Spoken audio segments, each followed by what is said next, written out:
Wonderla is concerned, we are listed in BSE and NSE. Uh, we started out our journey in Kochi, in a small park, and then we moved to Bangalore, then we moved to Hyderabad. And between all this, we also did an IPO. We are also the largest amusement park chain in the country. Most of our business comes from the walk-in, followed very closely by our own portal online, bookings.wonderla.com. So that is a little bit of our business. Now, from a business point of view, we have roughly about 11 high thrill rides in each of our parks. Most of these rides are rides that people otherwise don't get to see. We have India's only reverse looping roller coaster called Recoil in each of our parks. Most people stand in line to get in, and then they run back and try to get back into the line. We also have a very immersive ride experience in Hyderabad called Mission Interstellar, a big hit. So those kind of experiences is what we try to give our users. We also develop a lot of our rides. So we have something called Sky Tilt in Bangalore, which tilts you at about 30-40 degrees from the incline, and people get to feel that they're going to fall down 13 floors. And that has also been a good hit. Each of our park also has restaurants, retail outlets, and so on and so forth. So in all, I would say it's like a mall where you can actually have a lot of fun. And people spend 7 hours, leave complaining that they need 1 more hour. If you look at our Google My Business reviews, you will see people really love us, and a lot of people come back. So if you were in college in Bangalore, chances are you visited us in Bangalore. If you were in Kochi, you would definitely come. And same for Hyderabad. So it's a happy place, a fun place. And a lot of people you can see smiling. People who are serious at work, they come to the park and they have a lot of fun. So in essence, fun. That is where we want to be. It's not a theme park, Aarti. So in a theme park, you go once, there you see a lot of things. It's like a museum. But in an amusement park, each time you visit, your context and your people, they make the experience different. So I've had people who come 2 days, 3 days back to back. Yeah. Now we are expanding to Chennai and we are expanding to Bhubaneswar in Odisha. And we have also received interest from various governments across each state to come and set up their parks in those places.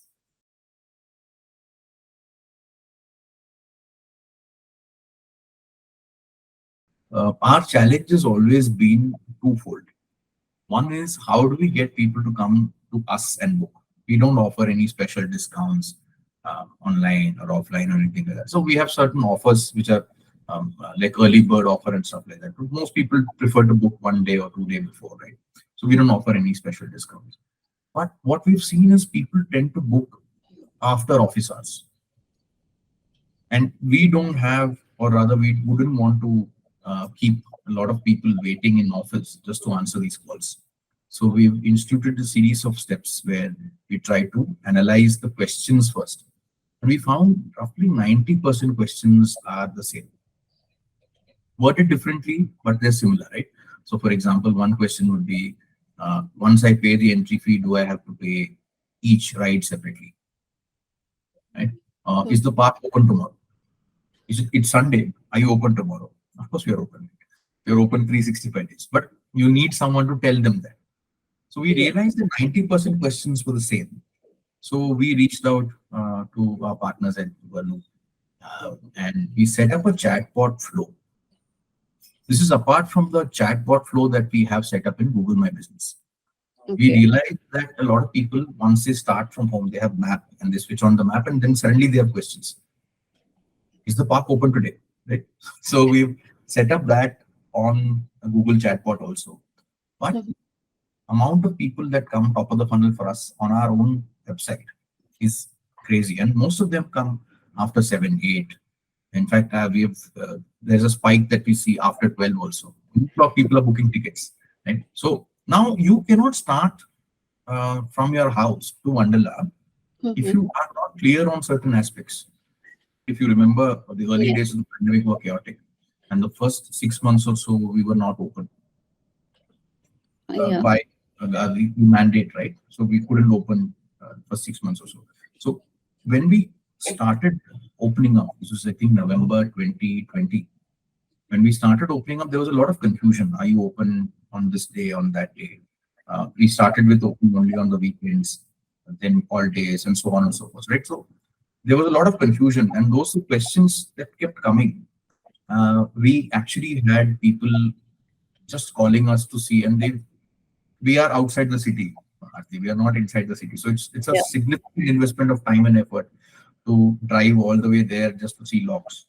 So people used to call at that time. They used to check with us on social media, and bit by bit, we saw people moving to our own platform, bookings.wonderla.com, to book their tickets.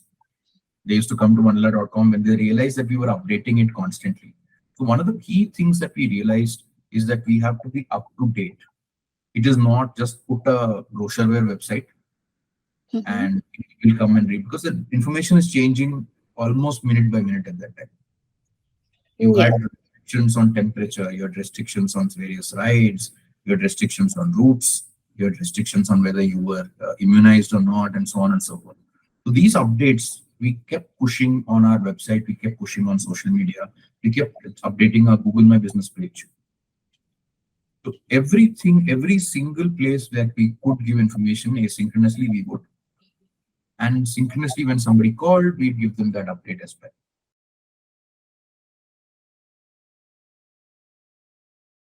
We are a legacy company, RP, right? We are old as a company, and not just my age state. So we wanted someone who will help us finding the right solution once we onboard a platform.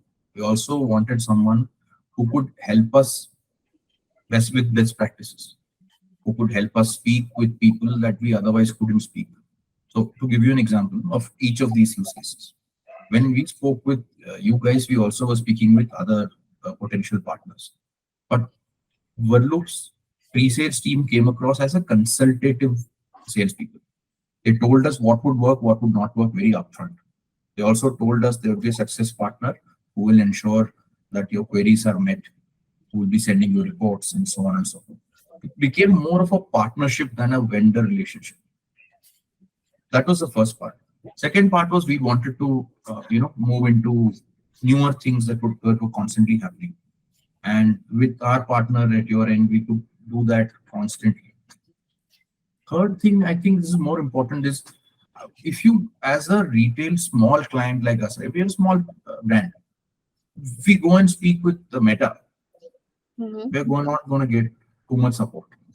We've tried. But when we did it through you, we got our support done properly, the way we wanted. I think it's also a function of what languages we speak. So Yes. we speak with your team, but your team translates our requirements into a language that Meta understands. And there are process flows for these. Now, what Verloop allowed us to do is we could also answer involved questions. We could ask questions basis workflows and technology, where we could say, this is your ticket number, your ticket is actually booked, and here is a QR code. Those kind of things we could do only with logic.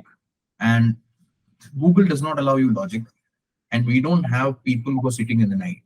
So Verloop allowed us to change all of that, or a good chatbot would have allowed us to change that. So we chose Verloop to do that on our own site.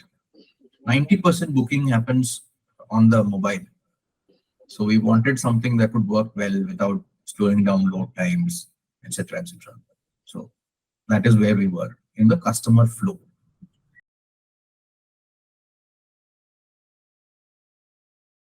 I mean, a lot more queries were answered with a lot less effort. We didn't have to, we thought we will have to set up a call center. We actually took quotations from various partners on call centers because the number of calls that were coming after ours was very high. We also thought of setting up one resource only for managing all these calls. So when we enabled the chatbot from Verloop, we found a lot of queries that were coming, and that might not have come also, right? Because it's high friction point to write an email to someone, or send a question, on log on to Facebook, send a question. Here, when you have the question, the chatbot is right there contextually next to you. So it allowed people to answer the questions for themselves at the same time that they had them.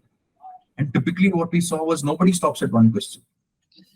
After one question, they will have another question, and we were able to answer most of them on the spot. That 90% factor holds true. Are you open tomorrow? Do I have to pay for every ride? What safety precautions do I have to take? Do I have to wear a mask? Do I have to be vaccinated?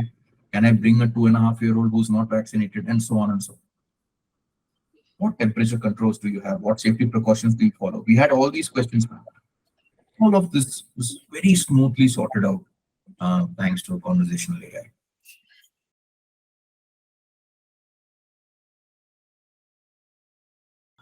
Because we treat you as partners. For us, you're not someone that we keep plugging off and on. So it's not a vendor relationship, it's a partner relationship. You And guys have helped us a lot in working out the workflows, maps. Given this feedback through the call, I like working with the Wonderla team.